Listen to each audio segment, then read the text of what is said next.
Movie की starting red bird से होती है जो केक डिलीवर करने जा रहा होता है, लेकिन रास्ते में उसे बहुत सारी मुश्किलों का सामना करना पड़ता है, जिससे वो कभी पेड़ से गिरता है तो कभी पानी में। लेकिन वो आखिर में उस घर तक पहुंच जाता है जहां उसे केक डिलीवर करना है, जहां पर घर का मालिक कहता है कि तुम 1 घंटा लेट हो, लेकिन रेड कहता है कि वो टाइम पर है और वो केक दिखाता है तो उसमें से गिलहरी निकलती है। तो वो कहता है कि पहले तो तुम लेट आए हो, ऊपर से केक का हलवा बनाकर लाए हो, इसीलिए इस केक के पैसे तुम दोगे। ये सुनकर रेड को गुस्सा आ जाता है और रेड वो केक उसके मुंह पर मार देता है और उसका मजाक उड़ाता है। और जब वो वहाँ से जाने लगता है तो उसका पैर फिसल जाता है और वो वहाँ पड़े एक अंडे पर गिर जाता है, जिसकी वजह से अंडा टूट जाता है और वो बच्चा रेड को ही अपना फादर मानने लगता है, क्योंकि उसने सबसे पहले रेड को ही देखा था। रेड एक एंग्री बर्ड होता है जिसको बहुत गुस्सा आता है और सब लोग उसकी बड़ी बड़ी आईब्रो की वजह से उसे चिढ़ाते हैं और कहते हैं आँख पर मूंछ, जिसकी वजह से उसका बाकी बर्ड से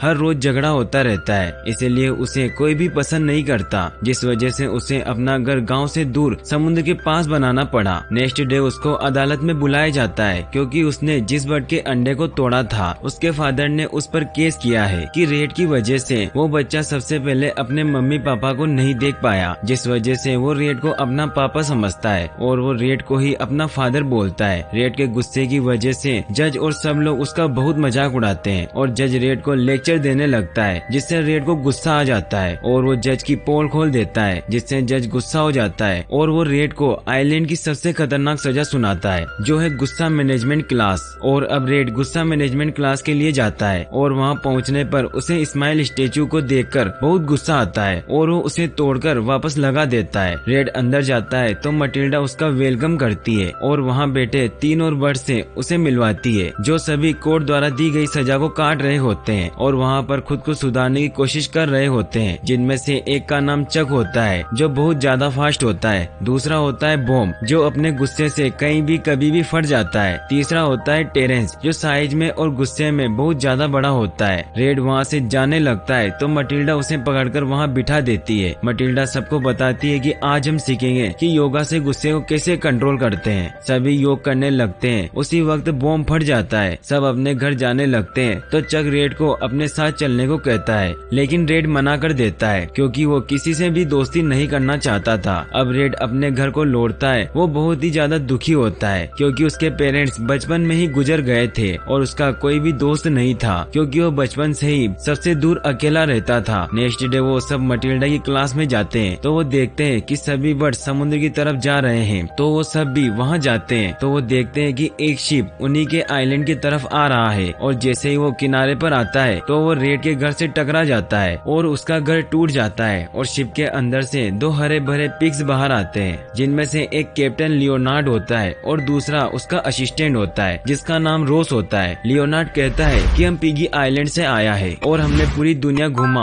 और वहाँ के लोगों के साथ दोस्ती किया, इसीलिए अब हम यहाँ आया है आपसे दोस्ती करने के लिए। वो उस आइलैंड के लोगों के साथ दोस्ती का ऑफर रखते हैं, लेकिन रेड को ये सब बिल्कुल भी पसंद नहीं आता क्योंकि उन्होंने उसके घर को तोड़ दिया था। लेकिन जज पिग की फ्रेंड रिक्वेस्ट स्वीकार कर लेता है और पिग के आने की खुशी में पार्टी रखता है और सब बहुत खुश होते हैं और सभी डांस कर रहे होते हैं, लेकिन रेड को ये सब अच्छा नहीं लगता। फिर पिग फंक्शन के दौरान उन्हें अपनी गिफ्ट दिखाते हैं, जिसमें से एक गुलेर होती है। लियोनार्ड कहता है कि आप अपना सामान उठाकर थक चुके हो तो हम आपके लिए लाया है गुलेर, जिसकी मदद से वो चीजों को आसानी से कहीं भी ले जा सकते हैं और वो इसको टेस्ट करने के लिए किसी एक को बुलाते हैं। सब बहुत खुश होते हैं और स्टेज पर आने के लिए अपना हाथ ऊपर करते हैं सिवाय रेड को छोड़कर, लेकिन लियोनार्ड रेड को बुलाता है क्योंकि ये उसका प्लान था कि इससे वो उसको पार्टी से दूर कर सके। अब गुलेर से रेड को दूर हवा में उड़ाया जाता है, जिससे वो दूर बीच पर जाकर गिरता है जहाँ पर पिग्स का शिप खड़ा हुआ था और चक और बम भी उसके पीछे आ जाते हैं। वो उस शिप की तलाशी लेने का सोचते हैं और शिप के अंदर चले जाते हैं तो वो देखते हैं कि पिग्स काफी एडवांस है और टेक्नोलॉजी में बहुत आगे है और दूसरी ओर बॉम्ब मस्ती कर रहा होता है और जंप करते करते वो नीचे गिर जाता है और वो जहाँ पर गिरता है वहाँ पर ढेर सारे पिग्स होते हैं। ये देख चक और रेड चौंक जाते हैं और अब रेड का शक यकीन में बदल चुका है कि जरूर पिग्स का कोई गलत इरादा है। तो रेड उन सबको लेकर उसी पार्टी में पहुँचता है और बताता है कि लियोनार्ड ने झूठ बोला कि ये सिर्फ 2 हैं, बल्कि ये तो 200 हैं। ये दोस्त नहीं बल्कि पूरी की पूरी सेना है और जरूर ये किसी गलत काम के लिए यहाँ आए हैं। तभी लियोनार्ड खुद को बचाते हुए कहता है कि ये सब उसके कजन ब्रदर हैं और ये बहुत ही ज्यादा सीधे साधे हैं, इसीलिए मैं चेक कर रहा था कि आप लोग अच्छे हैं या बुरे, इसीलिए मैंने आपको इनसे नहीं मिलवाया। और सभी लियोनार्ड की बात पर यकीन कर लेते हैं, लेकिन रेड पर कोई यकीन नहीं करता और फिर सभी पिगी मिलकर फिर से डांस करने लग जाते हैं, लेकिन रेड वहाँ से चला जाता है। अब सभी पिग मिलकर सभी बर्ड के साथ में एंजॉय करते हैं और जल्द ही पिग्स बर्ड आइलैंड पर कब्जा करने लग जाते हैं। अब नेक्स्ट डे मटिल्डा वापस से क्लास लेती है तो सब पेंटिंग बना रहे होते हैं, तभी पिग्स वहाँ आते हैं और मस्ती करने लगते हैं। तभी रेड उन्हें अपनी पेंटिंग दिखाता है और उसका मजाक उड़ाता है। तभी वहाँ पिग्स से बना शिप नजर आता है। रेड सबको समझाने की कोशिश करता है, लेकिन कोई भी उसकी बात पर यकीन नहीं करता। अब रेड सोचता है कि इस आइलैंड को पिग से कैसे छुटकारा मिले, तो उसके दिमाग में माइटी गर्ल का ख्याल आता है, जिसके लिए रेड, चक और बॉम उसके पास जाते हैं और पिग्स को बाहर निकालने की बात करते हैं। इसके लिए रेड उनसे हेल्प मांगता है और अब तीनों मिलकर माइटी गर्ल की तलाश करने निकल जाते हैं और काफी मुश्किलों के बाद वो एक पहाड़ पर पहुंचते हैं जहां एक तालाब होता है और एक बड़ा सा घोंसला भी होता है, लेकिन वो खाली होता है। बम और चक पानी में मस्ती करते हैं, तभी रेड को किसी के आने की आवाज आती है तो वो तीनों छिपकर देखने लगते हैं। तो उस गुफा से माइटी गर्ल निकल कर आता है और उस तालाब में सुसु कर देता है। ये देखकर चक और बॉम चौंक जाते हैं क्योंकि उन्होंने उसमें पानी पिया था। माइटी ईगल दिखने में बिल्कुल मोटा था।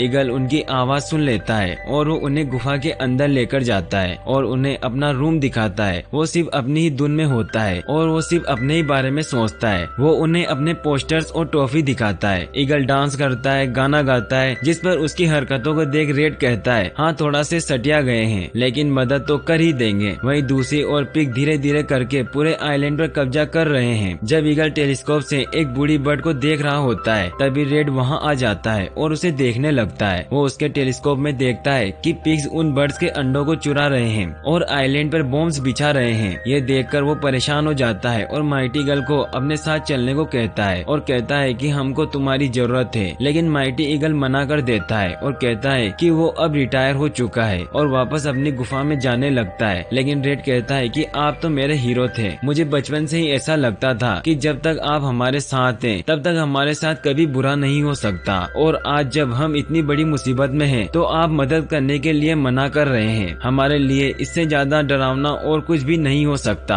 आप इकलौते ऐसे बर्ड है जो उड़ सकते हैं और आप ही उड़ने से डरते हैं। वो गुस्से में कहता है कि बहुत बड़ी गलती हुई हमसे जो हमने आपको हीरो समझा, और चक और बम के साथ वापस आइलैंड के लिए निकलता है, जहाँ पर पिग सब बर्ड को एक पार्टी में बिजी कर देते हैं और खुद उनके अंडे चुरा रहे होते हैं। तब चक वहाँ जाकर पार्टी बंद करने का जोर जोर से चिल्लाता है, लेकिन कोई भी उनकी नहीं सुनता। उधर पिग अंडों को भरकर शिप में लेकर जाते हैं तो बम और रेड दोनों उसको रोकने की कोशिश करते हैं, लेकिन वो उन्हें नहीं रोक पाते और जाते जाते पिग उनके आइलैंड को भी ब्लास्ट कर जाते हैं। नेक्स्ट डे सभी बर्ड ये देखकर बहुत दुखी होते हैं और सब मिलकर के रेड के पास आते हैं और जज भी रेड के पास आता है और उससे माफी मांगता है और कहता है कि तुमने तो हमें बहुत समझाया पर हमने तुम्हारी बात नहीं सुनी, और अब सब रेड को अपना लीडर बना देते हैं। तो रेड कहता है कि वो अपने सारे अंडे वापस लेकर के आएंगे, जिस पर सभी बर्ड कहते हैं कि कैसे। तो चक कहता है कि लेडीज तैयार हो जाओ, हम वापस से अंडे और पैदा करेंगे, और रेड कहता है कि हम बर्ड्स हैं, हम डायनासोर की औलाद हैं और गुस्सा हमारे खून में है। ये सुनकर सभी बर्ड में जोश आ जाता है और अब अंडों को लाने के लिए प्लान बनाया जाता है और सब मिलकर तैरने वाली चीजों को इकट्ठा करके जहाज बना लेते हैं और उसमें गुलेर और सभी हथियार भी रख लेते हैं और सब अंडे वापस लाने के लिए निकलते हैं। वहीं दूसरी ओर पिग्स अंडों की वजह से बहुत खुश होते हैं और लियोनार्ड पिग्स का किंग होता है और वो कहता है कि परसों हमारे महल में शाही दावत होगी और सबको स्पेशल आमलेट मिलेगा। वहीं दूसरी तरफ सभी बर्ड आइलैंड पर पहुंच चुके हैं, लेकिन महल उनकी पहुंच से बहुत दूर था, जिस पर पहुंचना बहुत मुश्किल था। लेकिन रेड कहता है कि हम उड़कर जाएंगे और वो गुलेर लगाते हैं और वो गुलेर की मदद से उनके महल तक पहुंच जाते हैं। सबसे पहले मटिल्डा जाती है और वहां पर ब्लास्ट करती है और अब पीछे पीछे सब एक एक कर पहुंचने लगते हैं और अब गांव धीरे धीरे डिस्ट्रॉय होने लगता है। ये सब लियोनार्ड देख लेता है और वो कहता है कि हम अंडे लंच में खाएंगे, और अब रेड गुलेर की मदद से सीधा महल में पहुंच जाता है और उसके पीछे पीछे बम और चक भी आ जाते हैं। ईगल अपने गुफा में बैठा ये सब देख रहा था। उन बर्ड्स को पिग से लड़ता देख उसमें भी जोश आ जाता है और वो भी उड़ने की कोशिश करता है। लियोनार्ड पिगी फौज से बर्ड पर हमला करवाता है, ब्लास्ट करवाता है। वहीं टेरेंस भी महल में आने के लिए गुलेल में बैठता है, लेकिन गुलेल उसकी वजह से टूट जाती है। वहीं रेड, चक और बॉम अंडों को ढूंढ रहे होते हैं तो उन्हें एक रूम नजर आता है